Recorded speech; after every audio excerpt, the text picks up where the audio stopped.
नमस्कार दोस्तों, फिर से आप सबका हमारे एक न्यू वीडियो में स्वागत है।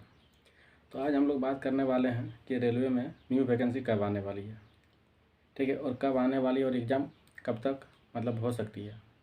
तो इस विषय में बात करेंगे कि हम लोग अगर एनटीपीसी, ग्रुप डी या फिर एएलपी, टेक्नीशियन, जेई, इस सब सभी के बारे में बात करेंगे कि वैकेंसी कब आएगी, तो और आएगी तो एग्ज़ाम कितने दिन में हो जाएगी। अगर हम लोग एनटीपीसी, ग्रुप डी या फिर पिछला जो टेक्नीशियन, एएलपी आया था, जेई ये सब आया था, वहाँ से लेके शुरू करते हैं। तो चलिए वीडियो को शुरू करते हैं। पहले तो सबसे पहले आपको बताना चाहेंगे कि PTI, press trust of India का एक रिपोर्ट आया था। वो आपका 28 जून को आया है, ठीक है। 28 जून को एक रिपोर्ट आया, उसमें लिखा हुआ है कि इंडियन रेलवे में मतलब ये जो पीटीआई जो आपका प्रेस मतलब ये किया था, नोटिस दिया था, नोटिफिकेशन मतलब रेलवे के निकाला था, तो उसमें सबसे बड़ा रीज़न ये था ना कि जो उड़ीसा में जो हाल फिलहाल जो घटना हुआ था, तो उसमें सेफ्टी कैटेगरी को लेकर बहुत बड़ी बात उठी थी कि सेफ्टी कैटेगरी के कारण यह घटना हुई है। तो उसी में पीटीआई ने एक रिपोर्ट निकाला, उसमें लिखा हुआ है कि रेलवे में 2.74 यानी कि 2,74,000 पद खाली है, जिसमें से 1,70,000 पद जो हैं सिर्फ सेफ्टी कैटेगरी के हैं, ठीक है। तो वैकेंसी कभी भी आ सकती है। तो इसका बात करेंगे कि चलिए कि वैकेंसी आएगी तो एग्ज़ाम कितने दिनों में हो जाएगी। तो इसके पहले हम लोग चलते हैं 2018 में, ठीक है। तो 2018 में सबसे पहले आप देखिएगा कि वैकेंसी आती है एएलपी टेक्नीशियन की। वो वैकेंसी आती है, उसका लास्ट डेट रहता है आपका 5 मार्च 2018 फार्म डालने का। लास्ट डेट रहता है 5 मार्च 2018 और उसका एग्ज़ाम आपका हो जाता है अगस्त में, CBT 1, ठीक है। अगस्त में स्टार्ट हो जाता है CBT 1।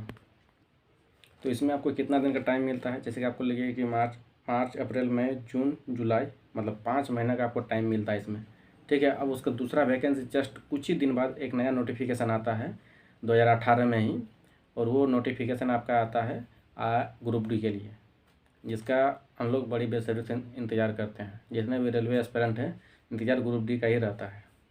तो उसका वैकेंसी आपका आता है, जिसका लास्ट फॉर्म फिल का डेट रहता है आपका 31 मार्च, ठीक है। 31 मार्च रहता है और इसका एग्ज़ाम आपका स्टार्ट हो जाता है 17 अगस्त से। 2018 में ही 17 अगस्त से आपका एग्ज़ाम स्टार्ट हो जाता है। तो सोचिए आप कि 17 अगस्त में जब एग्ज़ाम स्टार्ट हो जाता है इसका, तो टाइम आपको कितना मिला, तो अप्रैल, मई, जून, जुलाई, ओनली 4 मंथ आपको टाइम मिला। आप अगर 2019 की एनटीपीसी और ग्रुप डी को छोड़ दे वैकेंसी को ना, तो बाकी जो रेलवे का जो एग्ज़ाम रहा है इतना साफ़ सुथरा और इतना अच्छे तरीके से और इतना जल्दी हुआ है कि आप भरोसा नहीं कर सकते हैं। तो 2019 वाले वैकेंसी में कुछ समस्याएं आई थी, ठीक है। उसको अगर हम 2019 वाले वैकेंसी को छोड़ देते हैं, अगर मान लीजिए अगर नया वैकेंसी आता है, तो उस वैकेंसी में आपको मतलब हो सकता है कि आपको एग्ज़ाम के लिए 2 ही महीना टाइम मिले, 1 ही महीना टाइम मिले, 3 महीना टाइम मिले, क्योंकि पिछला रिकॉर्ड है आपका। आप रिकॉर्ड 2018 का उठा के देखिए रेलवे का, उसमें आपको रेलवे में आपको लगेगा ही नहीं कि ये रेलवे था।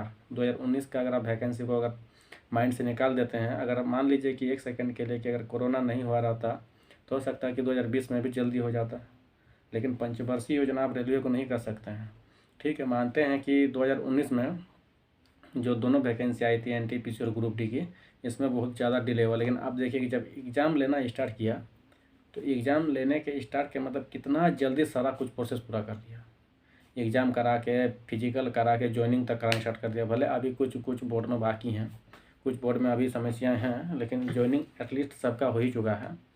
भले आपका ट्रेनिंग, जैसे कि मेरा ये अभी ट्रेनिंग स्टार्ट नहीं हुआ वो अलग बात है, लेकिन ज्वाइनिंग तो सभी का लगभग हो चुका है।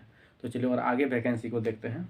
उसके बाद देखिए कि आपको 30 जून को आता है आरपीएफ और आरपीएफ दोनों आता है, ठीक है। 30 जून को आरपीएफ एसआई दोनों आता है। उसका एग्ज़ाम स्टार्ट आपका हो जाता है दिसंबर से। तो जून, जुलाई, अगस्त, सितंबर, अक्टूबर, नवंबर, दिसंबर, ये भी 5 महीना, मतलब 5 महीना के बाद आपका एग्ज़ाम स्टार्ट हो जा रहा है, ठीक है। उसके बाद आप फिर देख लीजिए आरआरबी जेई आ जाता है एक वैकेंसी, वो भी देखिए आपका कि 4 फरवरी 2019 को आता है और 13 अगस्त से आपका एग्ज़ाम स्टार्ट हो जाता है।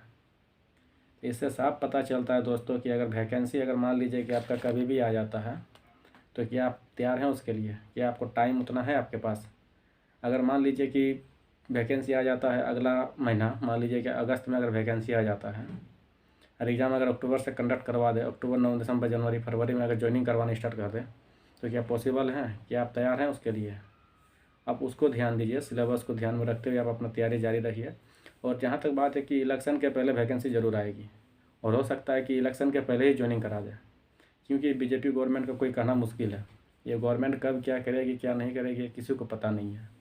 तो इसीलिए आप लोग तैयारी में लगे रहें, और वैकेंसी बहुत जल्द आने वाली है जो भी हो। लेकिन अभी देखिए ग्रुप डी का अभी ज्वाइनिंग चल रहा है, तो हो सकता है ग्रुप डी का, लेकिन एलपी टेक्नीशियन तो आना निश्चित है, कुछ ही दिन में आ ही जाएगी। और आप उसका तैयारी कीजिए। देखिए अब यहाँ बात होता है कि एलपी टेक्नीशियन अगर मान लीजिएगा अगला महीना आ जाता है, उसका CBT 1 CBT 2 साइको, ठीक है, आप मान लीजिए कि अगला महीना अगर मान लीजिए कि एलपी टेक्नीशियन आ जाता है, तो क्या आप CBT 1 क्वालिफाई कीजिएगा?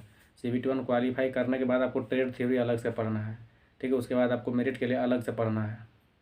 तो इसके लिए आप अभी तैयारी में जारी रखें, बाकी इधर उधर ध्यान ना दें, क्योंकि वैकेंसी कभी भी आ सकती है और कभी भी एग्ज़ाम हो सकता है। इसका रिकॉर्ड आप 2018 में निकाल के देख लीजिए, जैसे कि हम आपको बताएं कि कब कब वैकेंसी आया था कब नहीं आया था।